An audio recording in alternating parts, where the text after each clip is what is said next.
Good morning, all, and welcome to the South Carolina Public Service Commission. It is approximately 10 o'clock on Thursday, July 18, 2024. We are here this morning on docket number 2024-4-G, which is an annual review of purchase gas adjustment and gas purchasing policies of Piedmont Natural Gas Company, Incorporated. I'm Delton Powers. I'm President and Chairman of the Commission. All commissioners are present in the courtroom. I will ask our attorney, Mr. David Stark, at this time to please read the docket. Thank you, Mr. Chairman. Mr. Chairman, other commissioners, we're here for the proceeding in docket number 2024-4-G, which concerns the annual review of purchase gas adjustment and gas purchasing policies of Piedmont Natural Gas Company, Incorporated. Mr. Chairman, this proceeding has been scheduled for Thursday, July 18th, 2024, at 10 a.m. in the offices of the Commission. Mr. Chairman, I believe that the docket is in order and ready to be heard. Thank you very much. We will now take appearances from the parties, beginning with the company. Good morning, Chairman Powers. My name is, and members of the Commission. My name is Mindy McGrath. I'm with the law firm of Troutman, Pepper, Hamilton, Sanders. I'm joined today by my colleague, Michael Peretz, who is serving as local counsel, as well as Brian Heslin, Deputy General Counsel at Duke Energy. Thank you. Thank you very much. ORS? Good morning, Chair Powers. This is Cassidy Murphy and Chad Torrey on behalf of the Office of Regulatory Staff.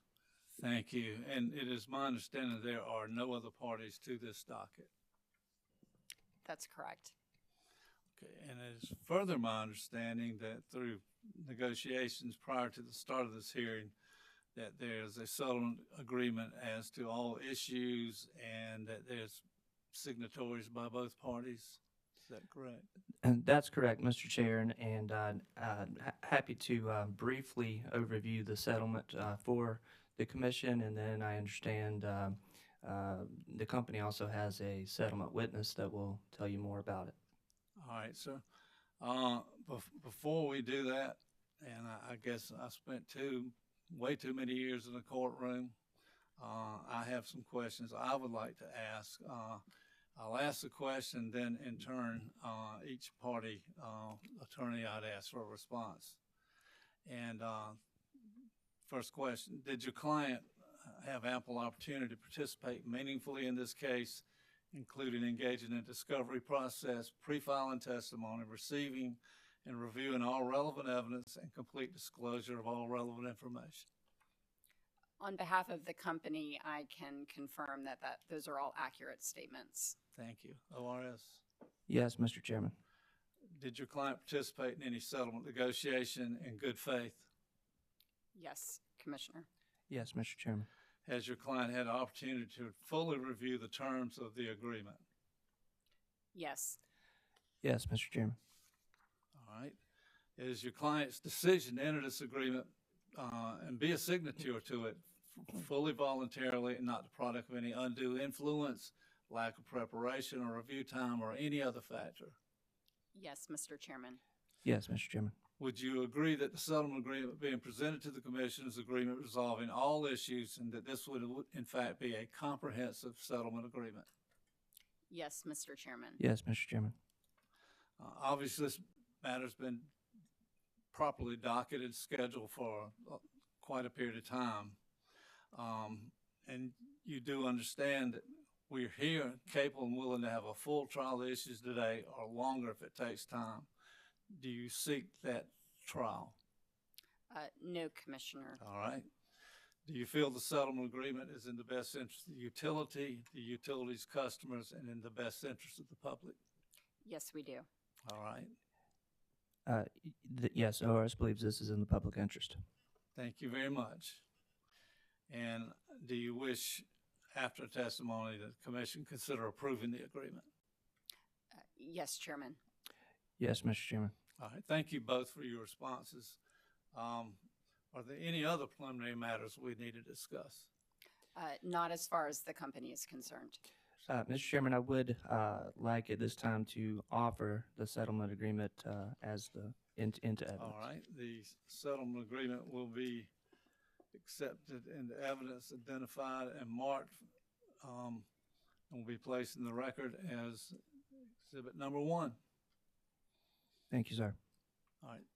If anybody, you want to call your witnesses, or if you wanted to, you said you wanted to make a brief explanation about the settlement, that's fine, however y'all wish to proceed. Very briefly, Mr. Chair, again, as the Commission's aware, Piedmont and ORS executed a settlement agreement in this matter that was filed on July 12th, 2024. Set forth in the agreement, ORS determined that during the review period, Piedmont's gas purchasing policies and practices were reasonable and prudent, and that Piedmont properly adhered to the gas cost recovery provisions of its gas tariff and relevant Commission orders. ORS also determined that Piedmont managed its hedging plan during the review period in a reasonable and prudent manner, consistent with Commission orders. Finally, the parties agreed that the end-of-period balance for Piedmont's deferred gas cost account and Piedmont's hedging activity during the review period are appropriately reflected in Company Witness King's testimony and exhibits. Thank you. Thank you. And as far as this settlement agreement, there's also an exhibit attached to it. Is that correct? Yes, that is going to be the exhibits of Witness King. All right. Okay. Proceed if you will. Thank you, Chair Powers. At this time, Piedmont would like to call, excuse me, its witnesses, Ms. Mandy King, Mr. Todd Brees, and Mr. Jeffrey Patton to the stand as a panel. All right. Please come forward and be sworn.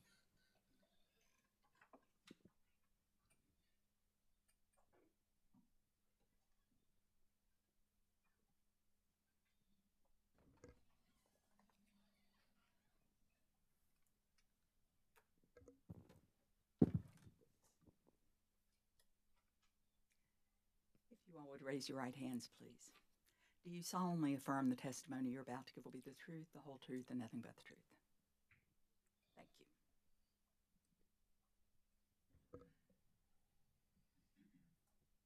All right, good morning. Ms. King, we'll begin with you. Can you please state your name and business address for the record? My name is Mandy King. My business address is 525 South Tryon Street, Charlotte, North Carolina, 28202. And Ms. by- King, would you pull that microphone a little closer? Sure. Thank you so much. And by whom are you employed and in what capacity? I am employed by Duke Energy Corporation and work on behalf of Piedmont Natural Gas as the manager of gas accounting. And on June 3rd, 2024, did you cause to be pre-filed in this docket direct testimony consisting of 3 pages and 2 exhibits marked MJK-1 and MJK-2? Yes. Do you have any corrections to your pre-filed direct testimony or exhibits? I do not. And if I asked you the same questions that are set forth in your testimony while you're on the stand under oath here today, would your answers be the same? Yes, they would. On July 12th, 2024, did you cause to be pre-filed in this docket settlement testimony consisting of 2 pages? Yes. And do you have any corrections to your settlement testimony? No. If I asked you the same questions that are set forth in your settlement testimony, would your answers be the same today? They would. Chair Powers, at this time, Piedmont would ask that Ms. King's pre-filed direct and settlement testimony be entered into the record as if given orally here today, and that her exhibits marked MJK-1 and MJK-2 be marked and entered into the record as a composite hearing exhibit. All right. The pre-filed direct testimony and pre-filed direct settlement testimony of Witness King will be entered into the record as if given orally from the stand. As to exhibits MJK-1 and 2, these pre-filed exhibits identified are marked for identification and will be placed in the record as exhibit number 2. Thank you, Chair Powers. Ms. King, have you prepared a summary of your pre-filed direct and settlement testimony? Yes, I have. Can you please read that for the commission? Good morning, Chair Powers and members of the Commission. I filed direct testimony in this proceeding on June 3rd, 2024. My testimony describes Piedmont's gas cost and hedging plan accounting data and end-of-period balances for the review period in this proceeding, which is April 1st, 2023 through March 31st, 2024. Pursuant to prior Commission directives, Piedmont maintains a gas cost deferred account in which it records on a monthly basis its gas cost expenses, amounts of gas costs recovered, and deferrals. For this review period, Piedmont's end-of-balance period in the purchased gas deferred account was an over-collection of $5,873,635.07. Summaries of the monthly activity in these accounts are attached as exhibits to my direct testimony. The South Carolina Office of Regulatory Staff conducted an audit of the entries to Piedmont's gas cost deferred account and the hedging deferred account for the review period in this proceeding. ORS did not discover any issues in its audit, and accordingly, ORS and Piedmont entered into a settlement agreement in this docket. On July 12, 2024, I filed settlement testimony that discusses and offers support of the settlement agreement. I explain why Piedmont believes that the Commission's approval of the settlement agreement is in the interest of Piedmont and in the public interest. As such, I respectfully request that the Commission approve the settlement agreement as filed. This concludes my summary of my direct and settlement testimony. Thank you.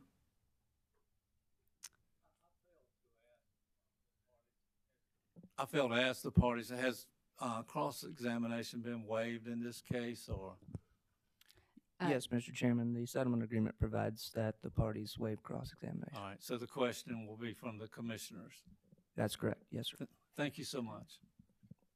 Proceed if you will. Thank you. Thank you, Ms. King. Mr. Brees, we'll move on to you. Can you please state your name and business address for the record? My name is Todd Brees, and my business address is 525 South Tryon Street, Charlotte, North Carolina, 28202.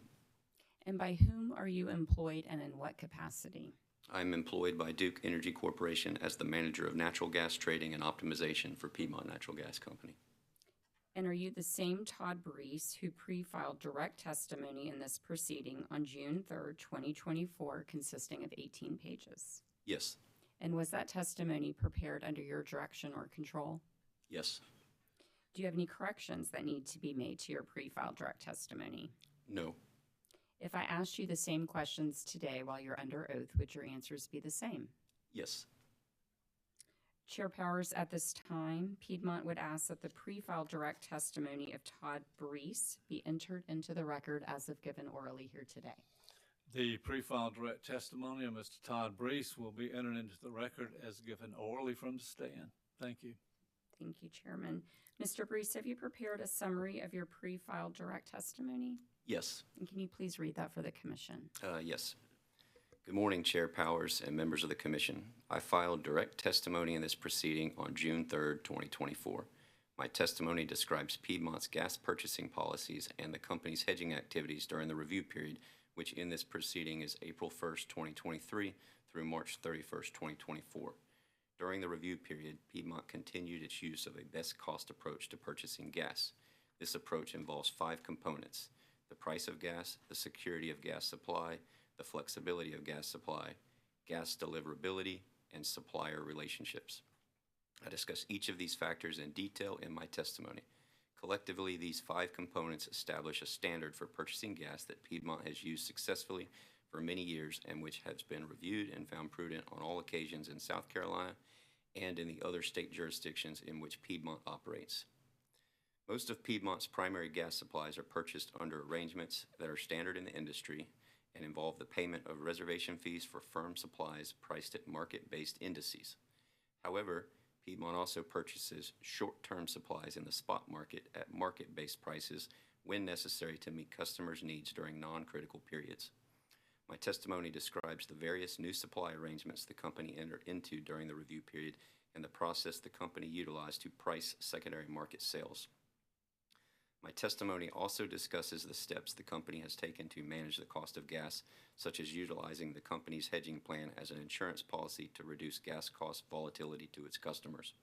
I describe how the company monitors compliance with the hedging plan and why the company believes it is prudent to continue with the current plan.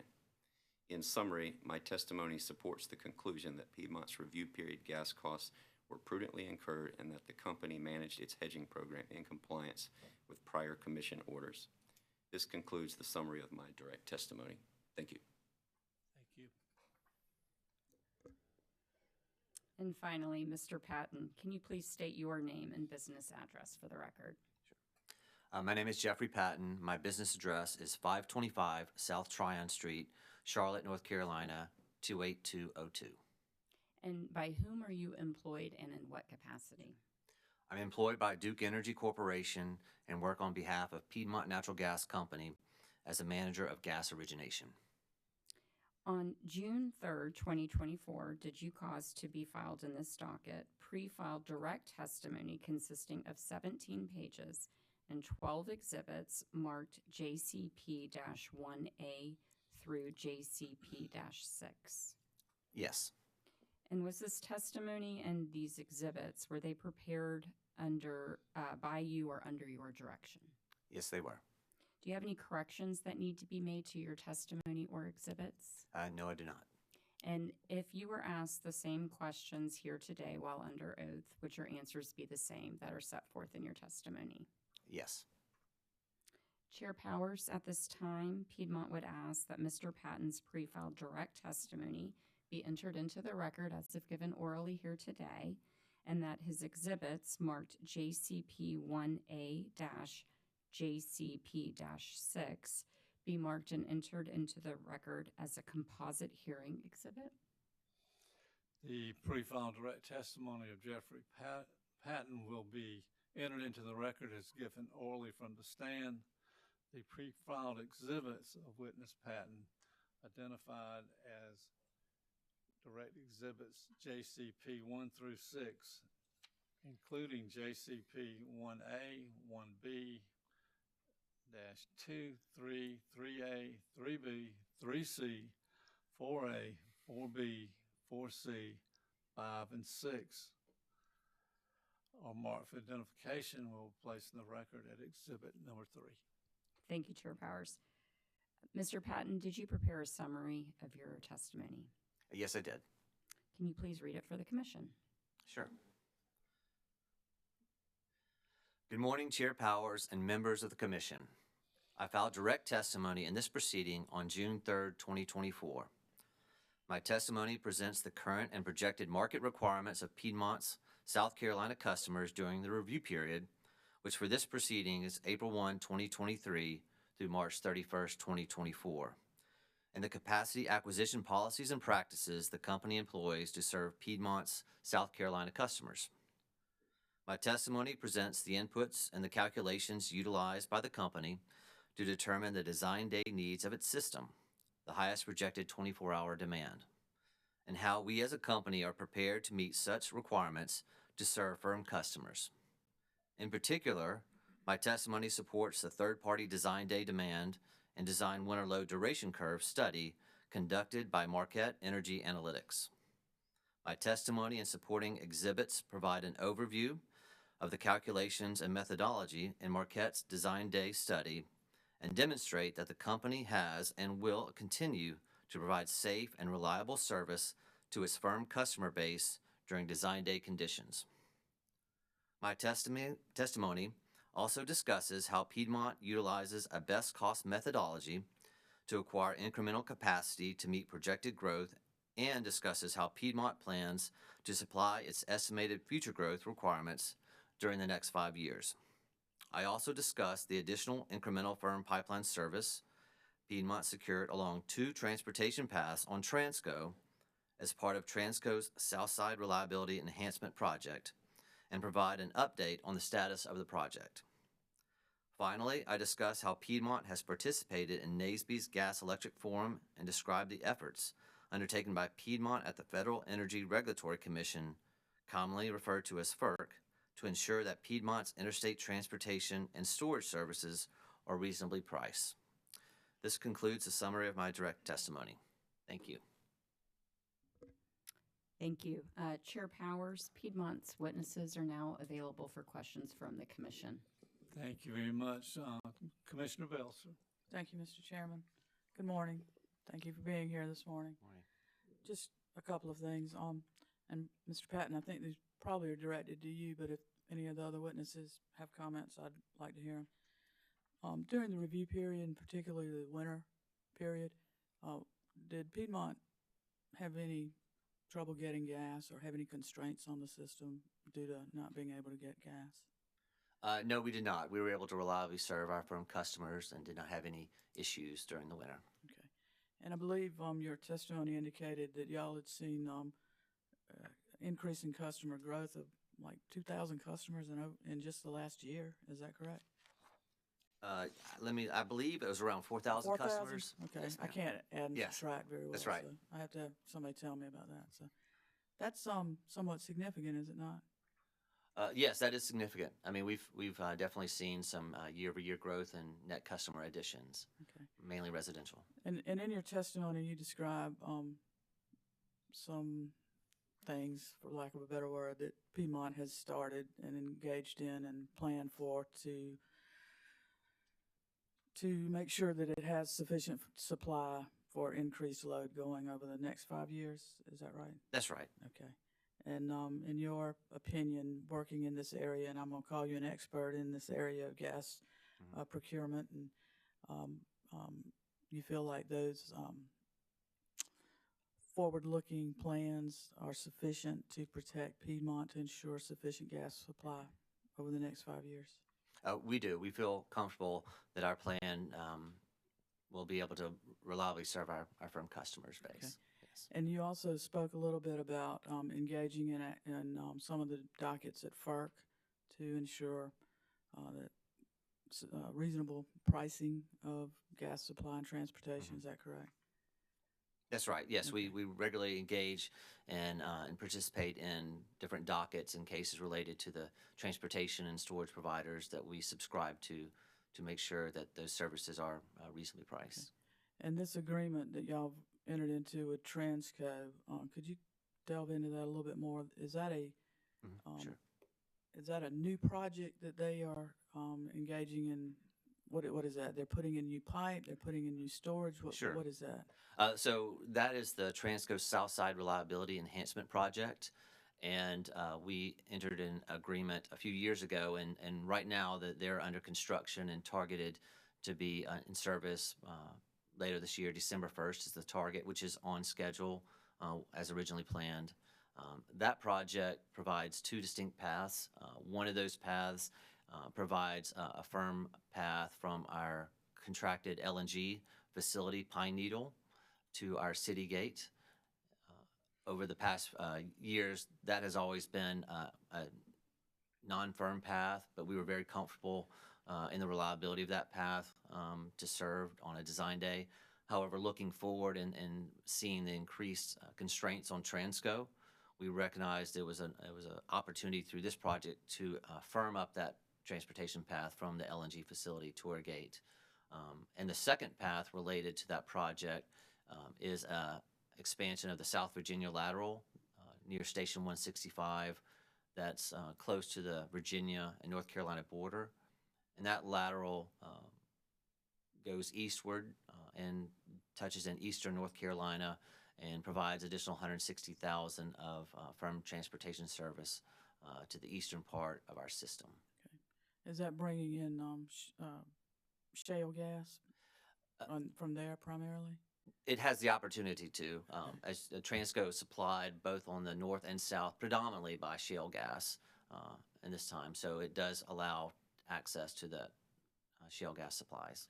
And if I understand your testimony and what you told me this morning, this new agreement with Transco on this new project that Transco is currently developing, that's going to provide firm transportation? That's correct, firm transportation. Okay, thank you very much. Appreciate it. That's all I have, Mr. Chairman.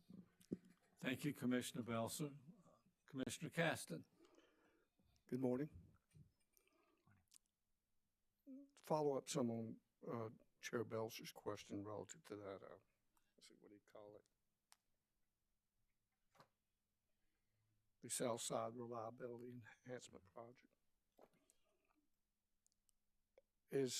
I imagine the company kind of stays on top of that as far as status of where things are, and I think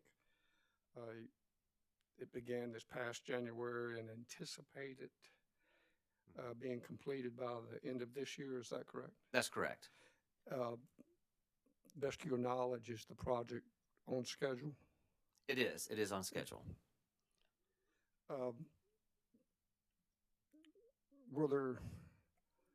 Are there any legal challenges or any such as that are in existence, or you anticipate that could affect that, or is everything?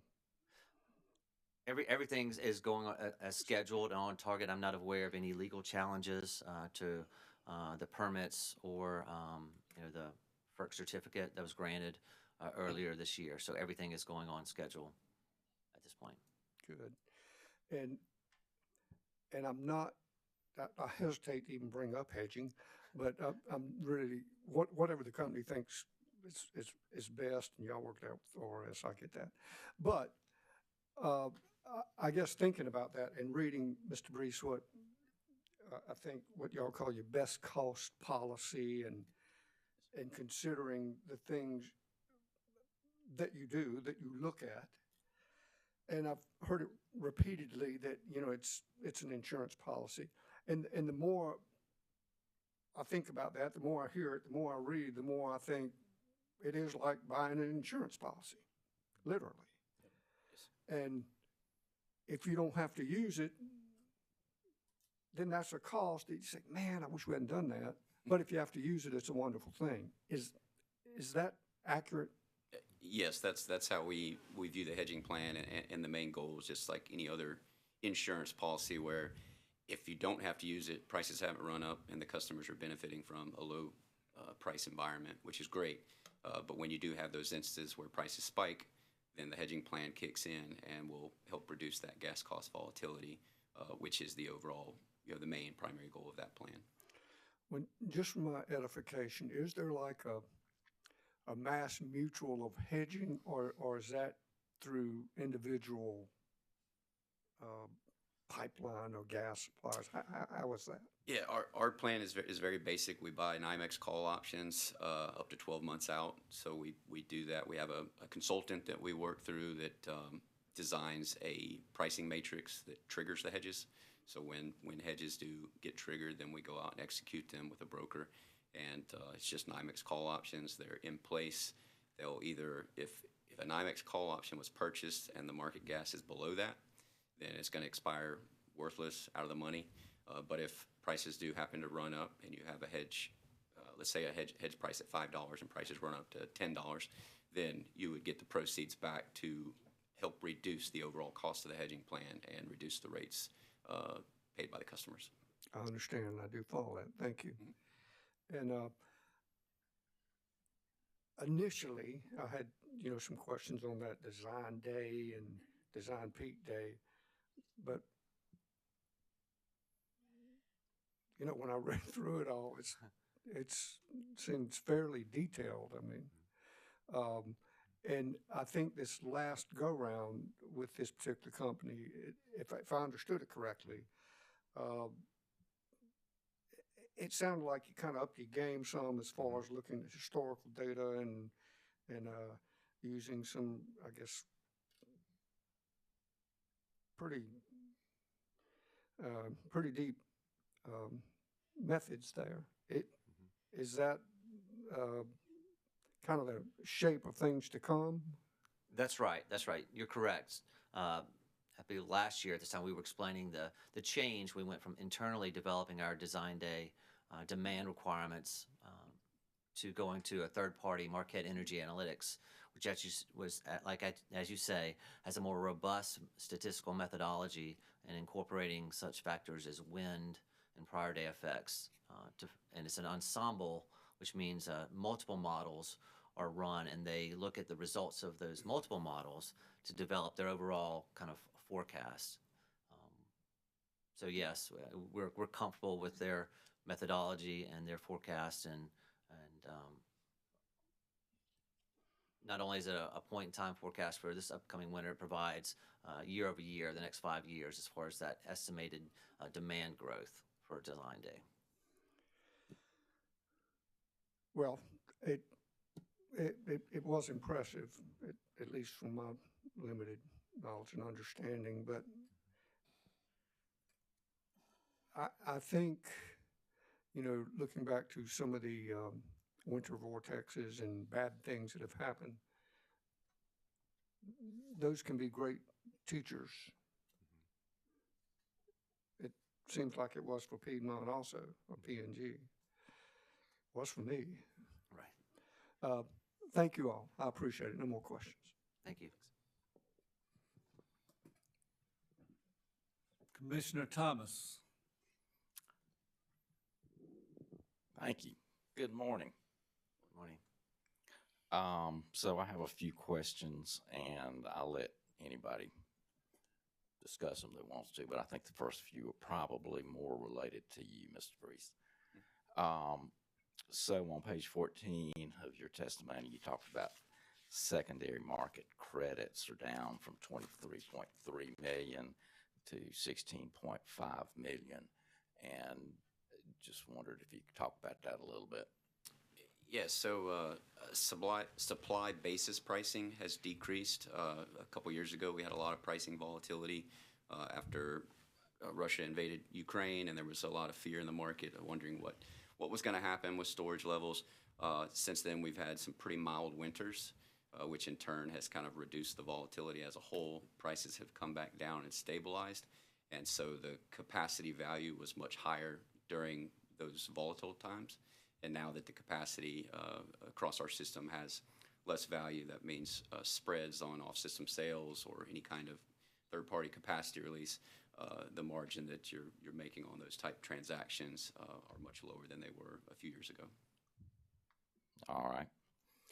And on page 14 in item 3, you discuss year-round, and the words year-round are in quotes. Can you tell me why those words are in quotes?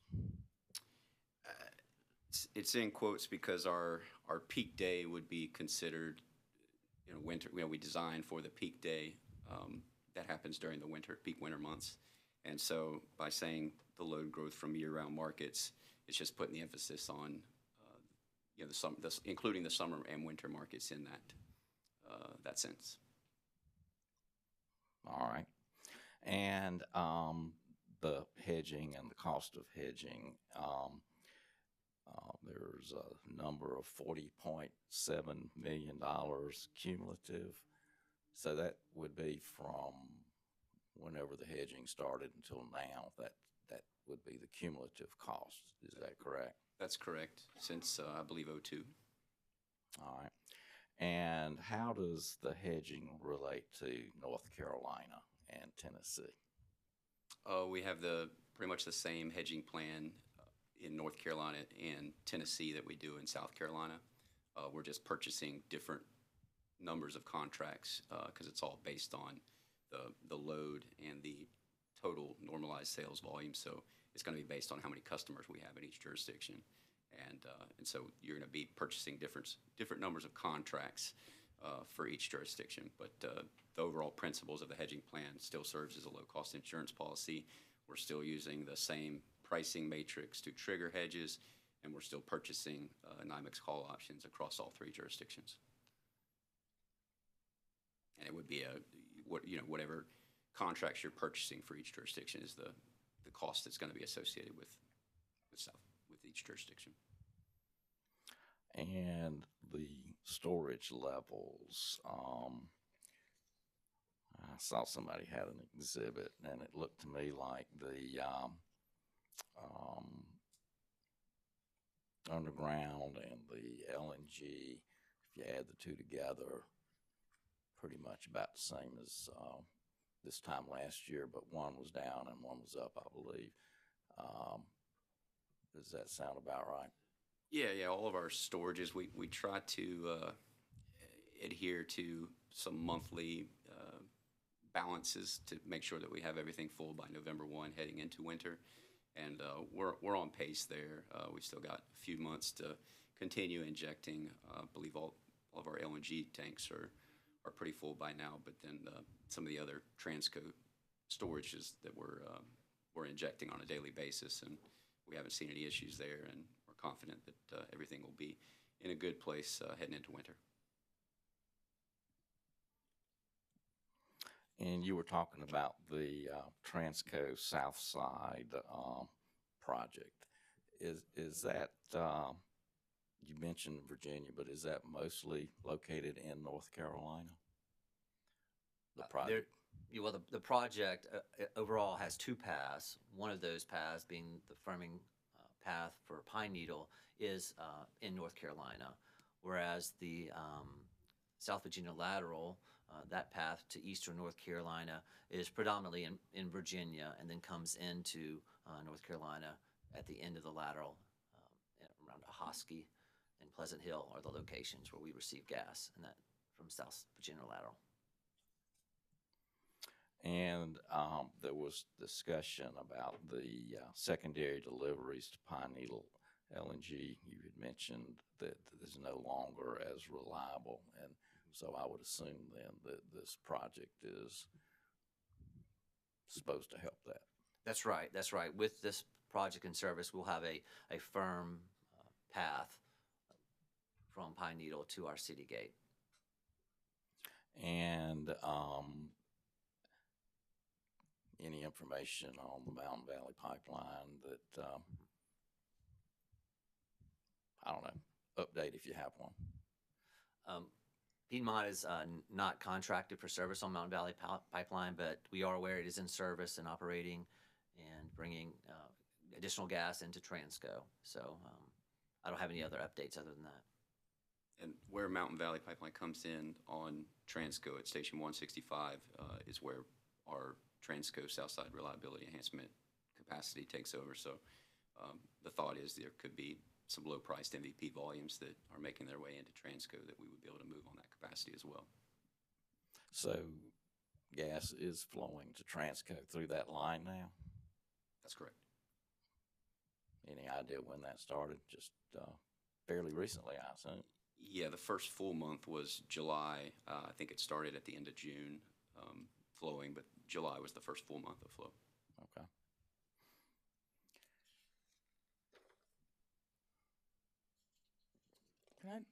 You're talking about this July, right, that we're in now? That's correct, yes. Okay, just want to be clear. And I think that's about all I have for now. So, Ms. King, this is your first time here, right? Yes, it is. Well, welcome to the... Thank you. All right. That's all I had right now. Thank you. Thank you. Further commissioner questions? Anyone? I say welcome to, and you may all step down. Thank you very much for your testimony. Thank you. Thank you.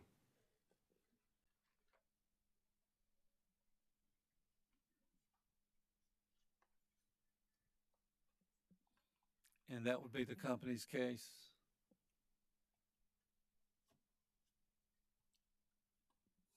Guess so.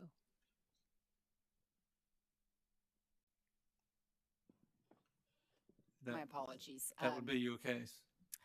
Yes, Chair Powers. All right. Thank you very much. Office of Regulatory Staff. Thank you, Chair Powers. At this time, the Office of Regulatory Staff would like to call up Mr. Shane Hyatt and Mr. Daniel Sullivan. All right. Please come forward and be sworn.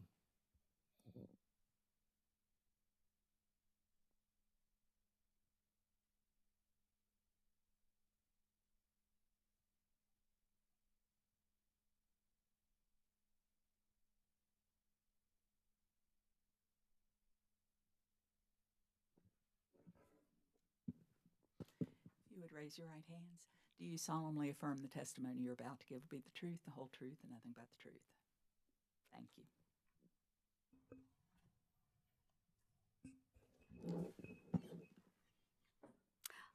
Thank you, Mr. Sullivan. We'll start with you.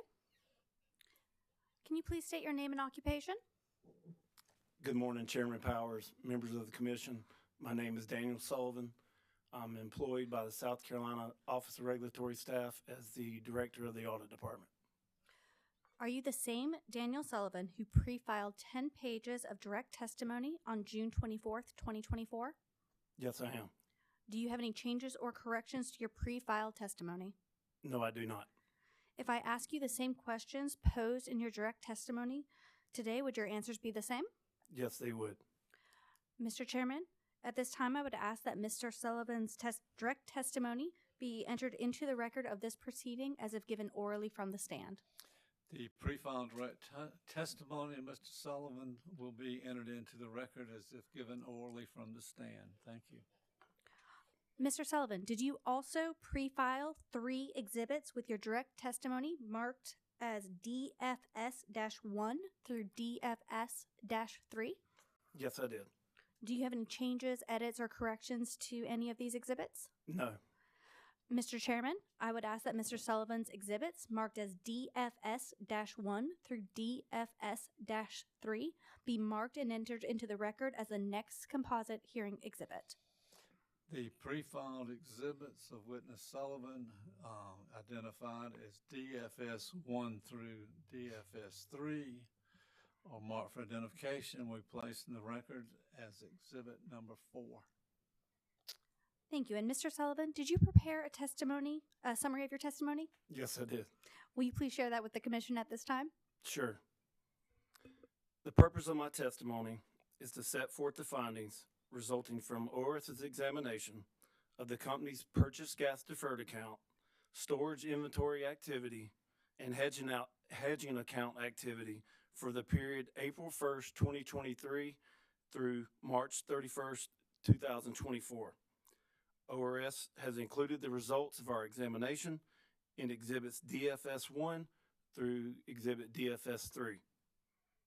Exhibit DFS-1 presents for each month during the period the components which contribute to the company's under collection in the purchased gas deferred account for the review period. Exhibit 2 summarizes the company's gas storage inventory activity during the review period. Exhibit DFS-3 details the results of the company's hedging activity for the review period as well as the cumulative loss since the inception of the program. Based on ORS's examination, it is the opinion of ORS that the overcollection balance in Piedmont's purchased gas deferred account on March 31st, 2024 of $5,873,635.07 as shown on Company Witness King's Exhibit MJK1 is accurately stated. Subsequent to the filing of my direct testimony, a settlement agreement was entered into between the company and ORS in this proceeding. ORS believes the settlement agreement is in the public interest of South Carolina and respectfully request the Commission approve the settlement agreement as presented. Does this conclude your summary? Yes, it does. Thank you. Mr. Hyatt, we're going to turn to you now. Please state your name for the record. Donald Shane Hyatt. And by whom are you employed and in what capacity? I'm employed by the South Carolina Office of Regulatory Staff as a program manager. Are you the same Donald Shane Hyatt who pre-filed 9 pages of direct testimony on June 24th, 2024? Yes, I am. Do you have any changes or corrections to your pre-filed testimony? No, I do not. If I ask you the same questions posed in your direct testimony today, would the answers be the same? Yes, they would. Mr. Chairman, I would ask that Mr. Hyatt's direct testimony be entered into the record as if given orally from the stand. The pre-filed direct testimony of Mr. Hyatt will be entered into the record as if given orally from the stand. Thank you. And Mr. Hyatt, did you prepare a summary of your direct testimony? I did. Can you please share that with the Commission? Good morning, Chair Powers, members of the Commission. The purpose of my direct testimony is to present ORS's findings and recommendations regarding the review and examination of Piedmont Natural Gas Company during the review period. First, ORS found the company's natural gas purchasing policies to be reasonable. Second, ORS found that Piedmont managed its hedging program in compliance with prior Commission orders. Third, ORS determined Piedmont adhered to its commission-approved gas cost recovery mechanism tariff. Fourth, ORS found that the company is prepared to meet its obligations for the upcoming winter's projected firm customers' requirements. Subsequent to the filing of my direct testimony, a settlement agreement was entered into between the company and ORS in this proceeding. The settlement agreement is offered as a fair, reasonable, and full resolution of the parties' issues in this proceeding. Further, ORS believes that the settlement agreement is in the public interest of South Carolina and respectfully requests that the Commission approve the settlement agreement as presented. That concludes my summary. Thank you. Mr. Hyatt and Mr. Sullivan are now available for questions from the Commission. Thank you, ma'am. Commissioner questions? Chair Powers, Commissioner C. Williams. this really isn't a question, and it's really for everybody, just to say thank you for submitting the settlement agreement when you were able to submit it, because it really allowed the ability to dig in a little earlier and understand what was a part of your decision making, and appreciate it. I know it took effort on everybody's part. Thank you, Commissioner Williams. Seeing no more questions from commissioners, you gentlemen may step down. Thank you very much. Thank you.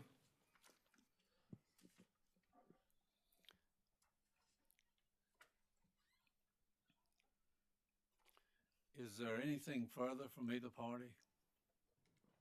Chair Powers, nothing from the company. Thank you. Thank you. Chair Powers, there's nothing further from ORS. Thank you. Well, thank you all for your hard work and reaching this agreement, which we're very happy to accept, and we'll review. I hope everyone has a I hope everyone has a great day, and if you get the opportunity to make somebody else's day great, take that chance and do it. We're adjourned.